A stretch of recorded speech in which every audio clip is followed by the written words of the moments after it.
Joined now by Adam Walker from the Phoenix. Adam, welcome. I think this is the first time I've ever had you in the studio when you've had a defeat over the weekend. It's normally been Joe here when you've lost, so it feels quite strange to talk about a defeat. Yeah, we'll have to change to Joe next week now, I think. Yeah, to just get a bit of rotation. Yeah. Fair enough. Well, we won't talk too much about the defeat, but they are a bit of a bogey team for you, Romford, aren't they? They're bottom of the league, but you've lost to them the last two games. Yeah, they've been a bit of a thorn in our side the last couple of games, and to be honest, Sunday's game was actually a pretty good game. All the way through, I thought that both teams played pretty well, but unfortunately we picked up 2 penalties in the last 2 minutes, and they put us down 5 against 3, and they scored with 30 seconds to go, so you can't help that sometimes it happens. I think it was a bit inconsistent from the ref's point of view, but you know, we're not going to complain too much. We're still sitting at the top of the league, so we just want to move on to next weekend and carry on winning. OK, well, we'll talk about the win, because that's what we had pictures of. It's a lot easier to talk about that. Another goal for yourself as well, 5-1.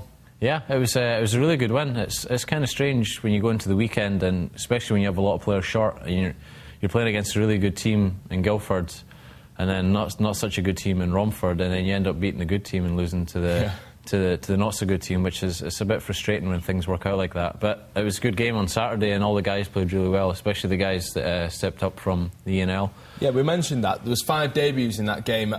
Trafford Metro, it doesn't sound as complicated as it actually is. It's really just like a reserve team, I guess. Yeah, it's not so much the reserve team, but it's they play in the sort of standard below what we play at, and they're kind of like our feeder club. So we have a lot of guys sort of progressing and getting a lot of ice time, and they're trying to, obviously, the aim is to work their way up so they can play for the team that I'm in at the moment. And they got their chance at the weekend there, and they did really well, which is good. It's quite encouraging to see, because then if you have any injuries, then those guys can actually step up and perform and play well for you. Well, that's it, and it's important to know that as well, because it is a long season. There are a lot of games as well to be played. Yeah, exactly. It is a long season, so it's good that these guys can step up and help us out. OK, I mentioned to you whilst that was on, you got yourself on the score sheet again, of course. But where does that leave you in terms of top scorer at the club, the league, that sort of thing? As far as points goals and assists, I'm still quite far down. But I think I might be in the top 10 now in the league, which is a good achievement for me. I'm really happy about that. 21 goals so far, which is really pleasing for me. I think Ed Courtney's our top scorer, and he's the top in the league with 30 at the moment. So not too far behind, but I just want to keep that going, and if it helps the team win, then it's perfect. That's it, keep breathing down his neck as well. It's always nice to get a bit of personal accolades, of course. Right, this weekend's fixtures, we mentioned that Romford might have been one that you looked at and thought it was quite easy, but these two, 3rd and 4th of the league, Slough and Sheffield, it's going to be tough. Yeah, exactly. We're going to Slough on Saturday, and we haven't beat them yet. We've only played them twice, but we want to go down there, and even though we're short, with a couple of guys missing, we want to make sure that we can come away with the 2 points.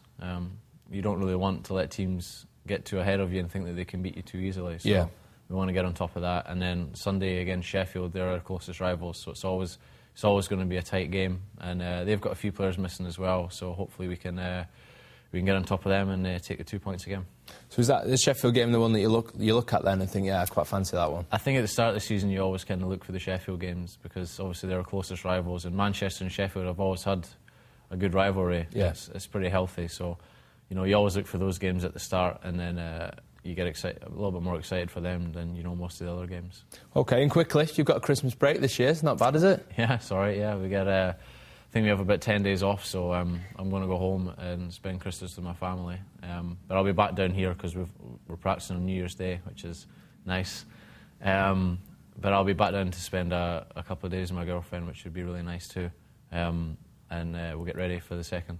OK, great stuff. We'll have a great time. Enjoy the break. Good luck this weekend as usual. Thanks. And I hope that we're talking about 2 wins next week. Hopefully, yeah. Excellent. Thank you.